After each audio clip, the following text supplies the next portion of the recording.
Latest chika, ano nga bang alam ni Papa P or ni Piolo Pascual sa relasyong Don Bell? Saad niya, in love sila sa isa't isa.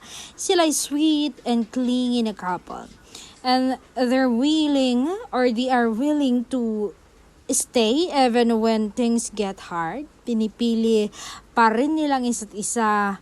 No matter how bad the arguments are, their love becomes stronger because they are willing to face the good and the bad days together.